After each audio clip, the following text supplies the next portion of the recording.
many people, this significant event was the murder, trial, and arrest of O.J. Simpson. O.J. Simpson was a football superstar, actor, and commercial spokesperson who starred in TV shows, movies, and commercials, which was very hard to do at the time, especially for an African American in a city that was divided by race and from the LAPD.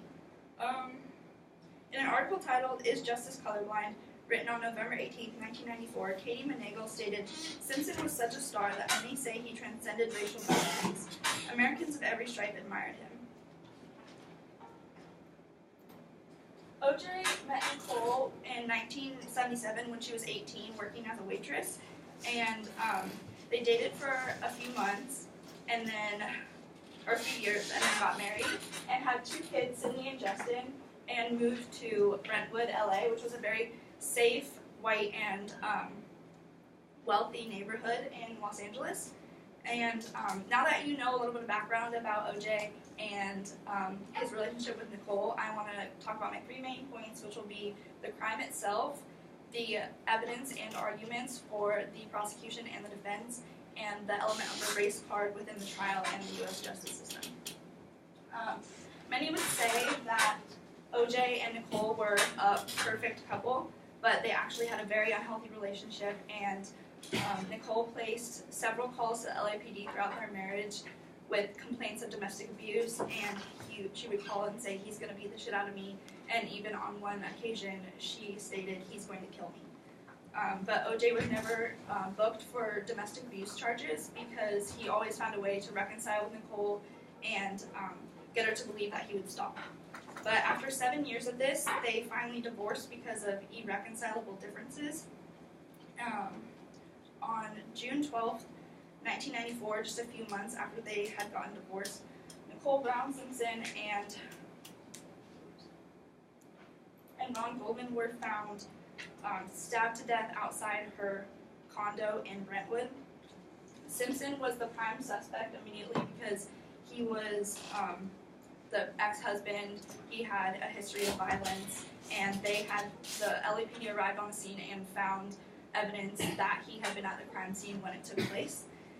And when they notified Simpson of the impending charges, instead of surrendering to them, he tried to escape in the infamous white Ford Bronco. He was hiding in the back while his friend A.C. Cowlings drove. He claimed that he had a gun to his head while the police were following him, so it was a 60-mile-per-hour slow speed chase. And it ended back at his estate with his arrest, and they took him into custody. The trial began on January 24th, 1995, with Lance Ido as the presiding judge. The leading prosecutors were Marsha Clark and Christopher Darden, and their main evidence was that there was the victim's blood and O.J.'s blood found at the crime scene inside his car, and also droplets of blood leading into his in a walkway into his house. And they also found footprints at the crime scene that matched a very rare, expensive shoe that O.J. happened to own.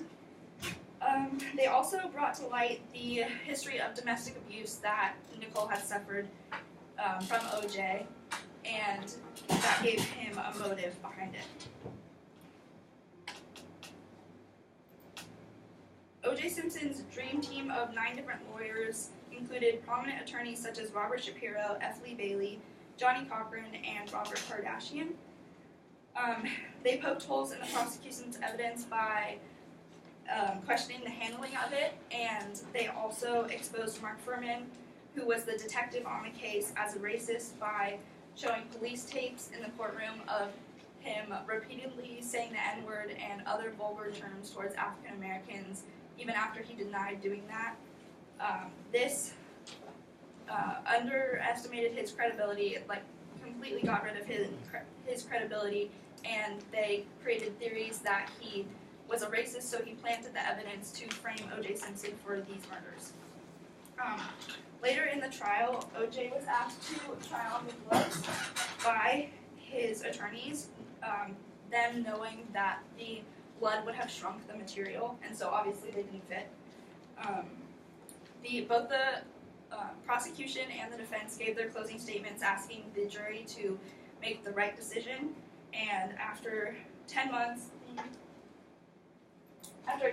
trial, the jury deliberated for less than 4 hours and reached a verdict of not guilty. In an article titled O.J. Simpson Acquitted, Nell Henderson and Mark Fisher stated the verdict brought to a sudden end the trial of the century. That had grown over more than a year, form of national media addiction, mesmerizing millions of television viewers, dominating news coverage, and provoking widespread debate about issues of domestic violence, racism, and the jury system and police misconduct. The verdict also brought to light the race card. The jury was mostly African American, and so people thought that would have had an effect on the verdict, and many people still think it did. But also cases like Rodney King and Eula May Love that happened in the past where the defendant was not convicted because they were white. This exposed the LAPD and their so-called racism. According to an article titled Trial of the Century, Legacy, How O.J. Simpson Changed Us, John Diaz states, the intense focus on race in the case illustrates the critical role it plays in the U.S. judicial system. Many African Americans say the system is inherently biased against them, and several research studies support this claim. But other research shows that while bias may exist in individual cases, racial minorities and whites ultimately get equal treatment under the law. The irony of this is that his attorneys played the race card, but ultimately Simpson associated himself more with white people. He was more open to the white community. He wanted to be a part of it. All of his friends were white, and he never advocated for black empowerment. There's a lot to be learned from this trial, whether or not you believe he was guilty or you believe that Mark Fuhrman was a racist and framed him. Racial prejudice exists in courtrooms still today, and it's our generation's job to either keep letting history repeat itself or make a change for justice.